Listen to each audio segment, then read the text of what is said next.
खबर सुल्तानपुर से, जहां पूर्व मंत्री और इंडिया गठबंधन से सपा प्रत्याशी रामभुआल निषाद ने शनिवार को सुल्तानपुर से नॉमिनेशन फाइल किया। उनके साथ सपा के राष्ट्रीय प्रवक्ता के अलावा सपा जिला अध्यक्ष और सपा विधायक व पूर्व विधायक मौजूद रहे। वहीं पर्चा भरते ही पूर्व मंत्री ने मेनका गांधी पर हमला बोला। उन्होंने कहा कि सांसद ने निषादों में दो फाड़ पैदा कर दी है। मात्र भ्रामक मुद्दे उठा करके वोट को ठगने वाली पार्टी है और इसीलिए हमारा इंडिया गठबंधन बहुत तेजी के साथ गति से आगे बढ़ रहा है। प्रधानमंत्री जी का बयान बहुत तेजी से वायरल हो रहा है। उन्होंने राहुल गांधी के सहारे पूरे विपक्ष पर एक बड़ी टिप्पणी की है कि डरो मत, भागो मत। ऐसे में विपक्ष किस तरीके से उनके जवाब देने के लिए तैयार हो रहा है? डरे हुए तो प्रधानमंत्री जी है। प्रधानमंत्री जी से ज्यादा डरा हुआ इस समय देश का कोई नेता नहीं। उनकी जमीन खिसकती हुई दिखाई दे रही है। यही वजह है कि माननीय प्रधानमंत्री विकास की बात नहीं कर रहे हैं। माननीय प्रधानमंत्री किसी एक ऐसी पार्टी के तमाम नेताओं को जेल में भेज रहे हैं, देश का एक मुख्यमंत्री जेल में। और भारतीय जनता पार्टी झारखंड के मुख्यमंत्री जो आदिवासी समाज से उनको जेल भेजती है। और खुद भ्रष्टाचारियों को प्रधानमंत्री जी ने मध्य प्रदेश की एक रैली में भाषण दिया था कि 70,000 करोड़ के सिंचाई घोटाले के आरोपी अजीत पवार को जेल भेजेंगे। और 3 दिन बाद अजीत पवार जी भाजपा की गंगोत्री में नहा करके सदाचारी हो गए। तो भारतीय जनता पार्टी को एक फैक्ट्री बना दिया है जो भ्रष्टाचारियों को सदाचारी बनाती है। तो प्रधानमंत्री जी सबसे ज्यादा डरे हुए व्यक्ति है, वरना वो तो भ्रष्टाचार पे जीरो टॉलरेंस वाले थे। तो देश भर के भ्रष्टाचारियों को क्यों लेकर के जा रहे हैं भारतीय जनता पार्टी और एनडीए में? इससे साफ है कि प्रधानमंत्री घबराए हुए हैं, जमीन खिसकती दिख रही है और वो विपक्ष के ऊपर अनर्गल हमले करके अपनी असफलता को छुपाना चाहते हैं।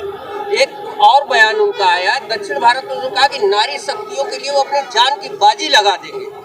इसके बारे में क्या कहेंगे? मणिपुर में जब महिलाएं नग्न करके घुमाई जा रही थी तो माननीय प्रधानमंत्री जी ने जान की बाजी लगाना तो दूर, उनके दुख दर्द भी पूछना मुनासिब नहीं समझा। तो प्रधानमंत्री जी तो अब देश के प्रधानमंत्री हैं, अगर उनको कहा जाए कि असत्यभाषी है तो वो भी देश का अपमान होगा, इसलिए तो मैं बोल नहीं सकता। लेकिन माननीय प्रधानमंत्री जी की याददाश्त में थोड़ी सी दिक्कत है। वो बोलते हैं, जब विपक्ष शासित राज्यों में जाते हैं तो नारी सम्मान की बात याद आती है, और उनके भाजपा एनडीए द्वारा शासित राज्यों में जब नारी का अपमान होता है तो प्रधानमंत्री जी को याददाश्त संबंधी समस्या आ जाती है। विधायक जी, भारतीय जनता पार्टी कहती है कि लॉ एंड ऑर्डर को मेंटेन रखा गया है, 10 वर्षों में कभी दंगे नहीं।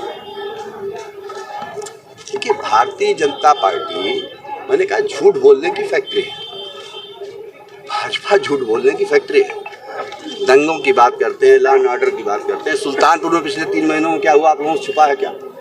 6:30 बजे 7 बजे शाम को चौराहे पे किसी एक को गोली मार दी जाती है, किसी को पीट करके मार दिया जाता है। अभी आप ही लोगों ने पिछले दिनों समाचार पत्रों में छापा था कुछ दिनों पूर्व कि 35 दिनों में 24 हत्याएं हो गई सुल्तानपुर में। तो उसके बाद भी सरकार अगर ये दावा करती लॉ एंड ऑर्डर का, तो आप समझ सकते हैं कि सीधे सीधे सरकार झूठ बोल रही है, असत्य भाषण कर रही है।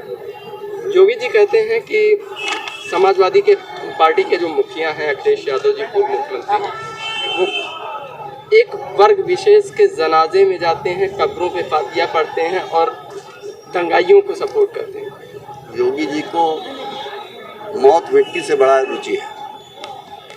वो जिंदगी की बात नहीं करते हैं। अखिलेश यादव जिंदगी की बात करते हैं। अखिलेश यादव उन सबके दुख दर्द में शामिल हैं जो समाज के और व्यवस्था के अन्याय से पीड़ित हैं।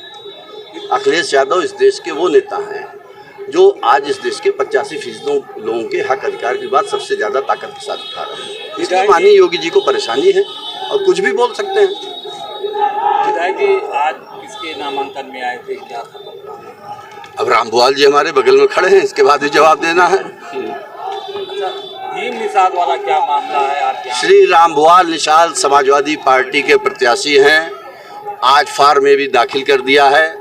हम श्री रामभुआल निषाद को जानते हैं, वही समाजवादी पार्टी के इंडिया गठबंधन के प्रत्याशी हैं और पूरी समाजवादी पार्टी एकजुट होकर के उनके पीछे खड़ी है और उनको विजय दिला करके माने। निषाद समाजवादी पार्टी के प्रदेश सचिव बताए जाते हैं। अगर उन्होंने बगावत का रुख अख्तियार किया तो समाजवादी पार्टी में क्या स्थितियाँ होंगी?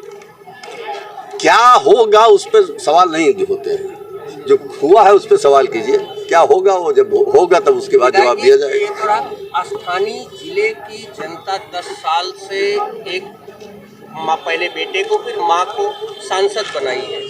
किस तरीके से लगता है कि 10 सालों में, क्योंकि कुछ अंश आपका भी रहा है एज ए विधानसभा के सदस्य के रूप में, तो क्या अंतर पाते हैं? जिले में कौन से ऐसे ढेर सारे काम है, शिक्षा को लेकर के, रोजगार को लेकर के, निजी स्कूलों की लूट को लेकर के, क्या ऐसा है कि आम आदमी को राहत पहुंचाने का काम जीतने के बाद इंडिया गठबंधन करेगा? आम आदमी की तो समस्या भाजपा सुन नहीं रही है, ना पूर्व के सांसद महोदय ने सुना, ना वर्तमान के सांसद। तादाद में है और इनको उपनाम से ये ज़रूर बिखरे हुए हैं, मगर ये जान लीजिए 2,75,000 हैं और ये मजबूती के साथ इनको मन बना लिए हैं। 75 सालों से इन लोगों ने हम लोगों की नैया सबकी पार लगाई है, जो लगाई नहीं लगाई, अब की इनका नंबर आया है।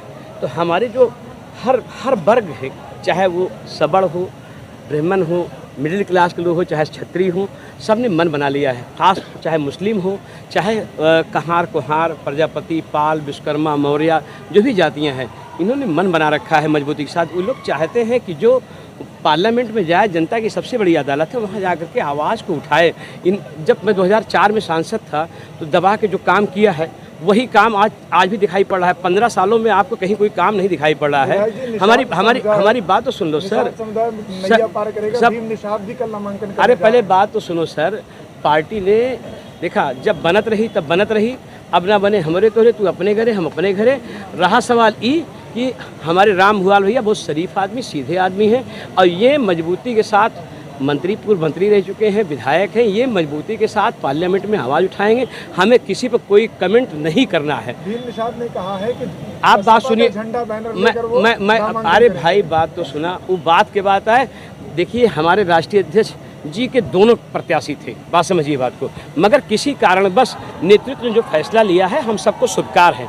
हमारे हर जात धर्म के लोग इसको स्वीकार कर लिए हैं, बड़ी तादाद में मुस्लिम समाज के लोग भी। देखा अब अंडा की दुकान बंद करावे लगी बहनी, बात समझा बात का जो है। अब अंडा की दुकान जो कि इनको अकॉर्डिंग टू लॉ आज अभी जो है, जो कानूनन जो है अंडा की दुकान बंद कराती है, मुर्गी की दुकान बंद कराती है, जो कि अकॉर्डिंग टू लॉ हमारे भारत सरकार का कानून, उत्तर प्रदेश के सरकार का कानून, जीने खाने जो सबको जीने खाने का, ये लोकतांत्रिक देश है। जब बड़े हो जाने के बाद, बराट सोच रखने के बाद छोटी सोच नहीं रखनी चाहिए। ईश्वर सद्बुद्धि दे, हम यही कहेंगे। और सच्चाई में कभी इन्होंने हाउस में कभी कोई बात दर्द नहीं रखा जो है। देखा महीना में 2 चक्कर मार दिए तो भाई सांसद हो इतना माने पड़े कि आप जो ना है ठीक है, मेहनती है, मगर खाली मेहनत दिखावे खातिर धरातल पर जमीन लेवल पे कोई दिखाई नहीं पड़ रहा जो है। लगातार जारी है और लोगों का समर्थन मिल रहा है, अपार समर्थन मिल रहा है। निषादों को लेकर मेनका गांधी ने कहा है कि उनके लिए उन्होंने बीते 5 साल में बहुत सारे काम किए हैं। कोई एक काम गिना दें तो हम मान लें, कोई निषादों के लिए जो बात की समस्या है उसमें माननीय सांसद जी ने व्यवधान पैदा कर दिया, 2 फाट कर दिए निषादों में। अगर निषादों के बहुत हमदर्द हैं तो उनका बहुत सदियों से एक मांग आ रही है जो उसमें निषादों को आरक्षण दे दिया जाए। माननीय मुलायम सिंह यादव जी जब मुख्यमंत्री थे तो निषाद समाज को अनुसूचित जात की सुविधा मिले ऐसा शासनादेश जारी किया था, जो हाई कोर्ट से स्टे हुआ। लेकिन ये भारतीय जनता पार्टी तो बहुत निषाद के संगठनों के बीच में जाकर वोट लेने के लिए वादा किया कि हम निषादों को आरक्षण देंगे।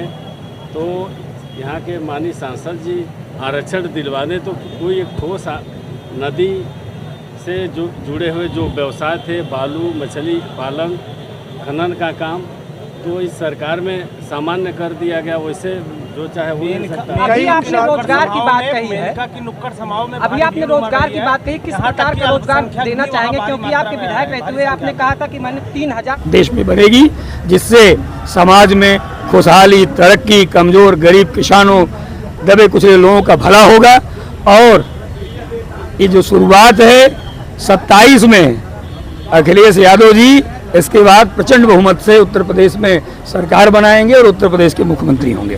गठबंधन में कांग्रेस के जो उम्मीदवार हैं लगातार नामांकन से दूरियां बना रहे हैं, नाम वापस ले रहे हैं। ऐसा नहीं है, सारे कांग्रेस के लोग, संगठन के लोग, आज भी कांग्रेस के प्रभारी आए थे, पूरा संगठन कांग्रेस का लगा हुआ है और आम आदमी पार्टी का संगठन लगा हुआ है। पूरी गठबंधन एक साथ है, पूरी पार्टी एक साथ है, सारे महत्वपूर्ण नेता पदाधिकारी सब पार्टी का समर्थन कर रहे हैं। इसमें कांग्रेस को जगह नहीं दिखाई दे रहा है। नहीं, कांग्रेस के लोग